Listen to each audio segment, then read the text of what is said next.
If you told me like 8 years ago that I'd be a guy that likes to read books, I would have called you crazy. Books are one of the most fun forms of entertainment, and I can't express how glad I am that I started reading them. See, books, unlike any other form of media, are different because you're basically imagining everything. Just that alone is probably the #1 reason why I love books now. Yes, you are reading about someone else's vision, but everything else is pretty much left up for you to decide. Books often give minimal description on how someone or something looks. How someone acts is only depicted through words, but it's really your job to create that character. I really haven't read much yet, but for the little that I have read, I'm going to talk about them just a little bit, so get excited. So the first book I actually have is The Silent Patient. I read this book at the beginning of like 2025. It was recommended to me by my cousin, shout out Soho, and this shit is a banger. So it follows Theo Faber from a first-person point of view, a psychotherapist who wants to uncover the reason behind a famous painter's silence. The painter, Elisa Berenson, murdered her husband and hasn't spoke since. This is one of those books you cannot stop reading. The pacing is amazing. It never gets too boring. There aren't too many characters, and by the end, you literally just go, wow. This is literally me after reading this book. I don't. So with Percy Jackson and Harry Potter, my situation with reading these books was very on and off. When the show for Percy Jackson got announced, I started reading Lightning Thief. And of course, I tried to read it too in like 4th grade when the first movie came out, but my feeble mind couldn't care to read anything. Like, all I cared about was recess. But before the show came out, I could not finish Lightning Thief. And the reason for that, and this might be a hot take, but in my opinion, The Lightning Thief sucks. This book took me so long to finish. I like Percy as a character. I like the attitude, I like the sarcasm, I like his relationship with Annabeth, and learning about the gods through these books is so much fun. But I don't know, I just think Lightning Thief is a real sleeper. To me, it just felt repetitive. Go here. Oh, you're the god of this. Percy doesn't know at first though. Whether it be Annabeth or Grover or Chiron, somebody doesn't fully explain something to him for some reason. And by the end, they somehow outsmart the god and escape. I don't know, maybe it just isn't for me. But I will say, I loved Sea of Monsters. I could not put the Sea of Monsters down. This book had me flipping pages so fast, and it is just so action-packed. Like reading the escape from Polyphemus had me at the edge of whatever I was reading this book on. Titan's Curse, like Sea of Monsters, I also really liked. This is probably my second favorite. The journey across the country was way more entertaining than Lightning Thief. Percy and Thalia's relationship was so entertaining. They're cousins, but they act like siblings. Like at the beginning of this book, they get into a fight and it is so cool. And this book has my favorite moment in the entire series. Percy holding up the weight of the sky is just... Okay, the Battle of the Labyrinth is another Lightning Thief to me. This book made me drop the series for a little bit. And for a while, with both Percy Jackson and Harry Potter, I only had one book left to read. And even though I did finish the Percy Jackson series, still to this day, I have not finished the Battle of the Labyrinth. I've read like 75% of it. And recently, I finished listening to The Last Olympian on Audible.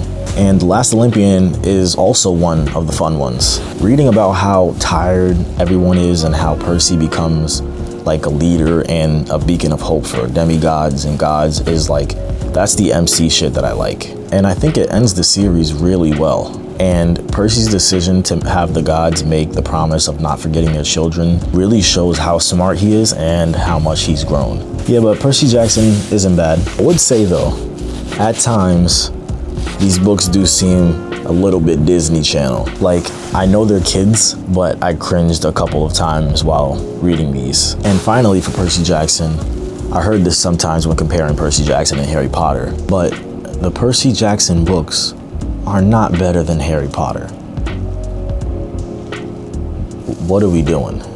So, The Maidens is actually the first book that I read with someone. And that makes reading even more fun than it already is. Shout out to Serial. Like The Silent Patient, this is also by Alex Michaelides. And I mean, it isn't bad, but it's no Silent Patient.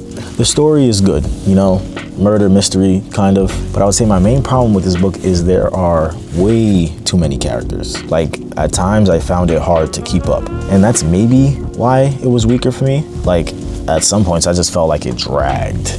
Oh shit, those lights turned off.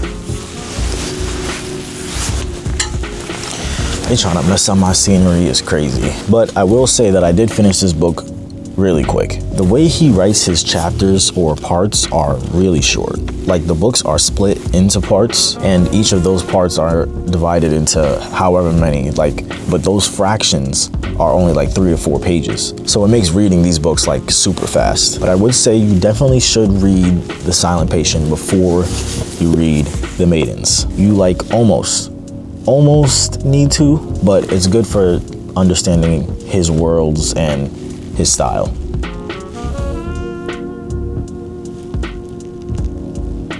It smells like shit. These books are the reason I started reading in the first place. I'm pretty sure that's like a common theme for most people. The Philosopher's Stone or Sorcerer's Stone is the first book that I picked up and started reading on my own, like outside of manga and comic books and being forced to read books for school. And I'm pretty sure everyone who loves the movies has the same exact first reaction when reading these books. Holy shit, they left out so much. After reading these books, the movies almost seem bad. Not actually, but you realize there are so many gaps. Like, you could probably find a video explaining all of them, but everyone has more characterization in these books. Ron isn't dumb. A lot of people are actually annoyed by Hermione, and Harry and Ron are like the only ones that tolerate her. Like at the beginning, Ron kind of like really hates Hermione. Like he really wishes it was just him and Harry. You know, Lupin and Tonks, whole arcs never explored in the movie. Percy Weasley, you know, this guy, the guy who, like me, if you were watching the movies, you may have questioned why he was an op in Order of the Phoenix. Yeah, well, he has a whole storyline about him just being an op. Snape is way worse in the books. I can go on and on, but let me talk about what I remember, because it wasn't literally until a few days ago that I actually finally finished this series. So like around the beginning of 2022, I started these books. I like the Philosopher's Stone. It's a calm introduction. Chamber of Secrets actually made me like the movie way more.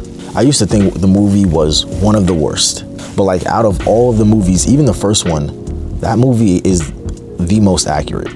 Like word for word, bar for bar. Prisoner of Azkaban is goated, of course. It's the only story without Voldemort. It's super fun, and it's the only one I would say that the movie is so fucking good that I wouldn't even blame you if you never read this book. Fun fact, I actually made a video about the first 3 books a little while back after I finished reading them. And I never finished because when I got to the Goblet of Fire, I wanted to quit reading these books. So I was reading this like around summer 2022. And for some reason, I could just not grasp this book. I think the first half bored me, and also the movie fucking sucks. Like I used to think that was one of the best movies, but like I know a lot of people complain about the Quidditch World Cup not being in the movie, but to be honest, I didn't really care. Quidditch for me really isn't that interesting, but I do like that is Harry's strong suit. Like he is a beast at flying. Again, not really emphasized as heavy in the movies, but like Harry has his strengths and his weaknesses. He's an amazing flyer, but he sucks at occlumency. Like it was literally his downfall in my favorite book of the series,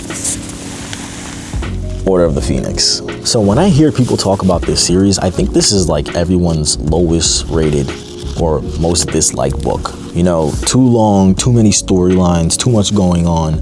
But that is exactly the reason why I love this book. This book is brolic, but I read it so fast. Literally almost touching 900 pages. 870. Are we serious? We got Umbridge, Dumbledore's army, the Order, the Ministry, and shit just does not slow down. Also, a big thing about the movies, there is not enough wand action. The movies, they kind of dumb it down a lot. Like most of the time it's just like sparks and like, I don't know, like basically they treat it like a gun. But like there's a whole power system that was almost kind of taken out of the movies. And the books just have way more action and violence too. Like in this book, in the Ministry at the end, everybody that goes with Harry almost dies. Like I don't fully remember who, but like I think someone breaks either a leg or an arm, and Hermione was like jinxed so she couldn't speak through her mouth. Like her mouth was like closed shut. Like we just missed all of that. But yeah, like the battle of Voldemort versus Dumbledore had so much more going on. Like fucking resurrecting statues and shit. So Half-Blood Prince, like the Chamber of Secrets, actually made me like the movie way more. The movie for this book I actually used to think was the worst. The whole story basically being uncovering the secrets of Voldemort is really interesting, and it's a nice calm before the storm. And I like how each book is kind of like a response to the last in a way. Like for example, in the first book, at the end, he has Ron and Hermione.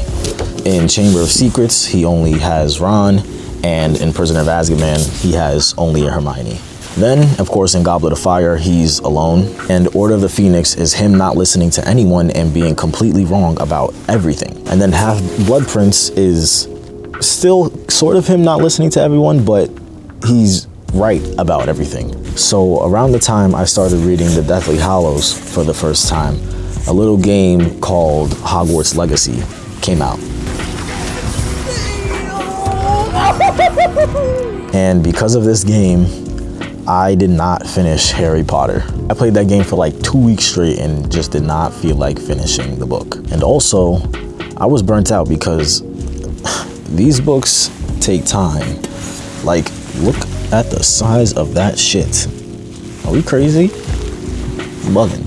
So from 2023 to 2026, I had not finished Harry Potter fully. But then I found out I could just listen to some books that might be harder to read for me. And after I read The Maidens, that's how I actually finally finished Percy Jackson, The Last Olympian, and Harry Potter and The Deathly Hallows. So Deathly Hallows is maybe my second or third favorite book. And this book is the most fresh in my mind, so it helps me for writing this. It's definitely fun reading how fucked up the situation is. Like the trio is exhausted, depressed, and just fed up. And the movie Deathly Hallows Part 1 is it's pretty accurate to the book. One big thing about the movie is that conversations are cut way too short. Like the scene with Harry and Aberforth, it's there emotionally, but there is just so much left out. It just feels empty a little bit. In Deathly Hallows, it explains way more about him and Dumbledore's relationship and what happened to their sister and Grindelwald. It explains how the Death Eaters or Snatchers got to Xenophilius after he said the word Voldemort. Because in the movies, they never explain that the name Voldemort is jinxed. That's only said in the book. I do like the Snatchers chase scene in replacement of them just finding them in the tent though. That chase scene is fire. The big problem I wanted to mention is how the movies gives way too many things to Hermione, which often, a lot of the time, takes away from Ron and Harry. Hermione, for one, isn't really good under pressure, and Ron in the Chamber of Secrets is the one to explain what a mudblood is, which makes sense because Hermione wouldn't know what a slur is if she isn't from the Wizarding world. They don't necessarily talk about that stuff in books. In Deathly Hallows Part 2, Hermione says thank you to Aberforth in the movie, but in the book, it was Harry that said that. And also in Deathly Hallows Part 2, it's Hermione's idea to escape on the dragon, but that should have been Harry's idea because he's the one who's best at flying and working under pressure. But yeah, you know, I like I said, I can go on and on. It's so much, and it's like, when you read it, you just want to talk about it to everybody. You know, Harry mends his broken wand with the Elder Wand instead of breaking the Elder Wand. The painting of Nigelius Black in Dumbledore's office is really important to the story, but it's just not in the movies. Like, just read the books. Trust me. But so yeah, this is my first book video, or second. I'm like not a part of the book community, so let me know what you guys think about these books. I really should have started reading earlier, and it's actually crazy because I used to work in a bookstore and I read more now than I did then. But as for my next reads, I got The Murder of Roger Ackroyd by Agatha Christie, the Queen of Mystery. This will be my first book that I'm reading from her. And obviously, I mean, she's a Queen of Mystery, so I'm excited. Also recommended to me by Soho and Serial. I got Dark Matter, which I've been told is really good. So also a show on Apple TV, so I can't wait to read then watch. I bought The Fury, excited to see if Michael Gambon is just a one-hit wonder, because The Mediums, like I said, was but so far Silent Patient is still the best. And lastly, I got a hefty boy, Dune. Yep, I'm gonna try it. So I really want to read all the popular fantasy to screen adaptations of books, you know, like Hunger Games, Maze Runners, etc. I don't think I'm going to do Lord of the Rings, only because just recently I finally watched for the first time the Lord of the Rings, well, at least the first two extendo cuts, and I still have one more to go. And so far I think I might be good on reading the book, but who knows?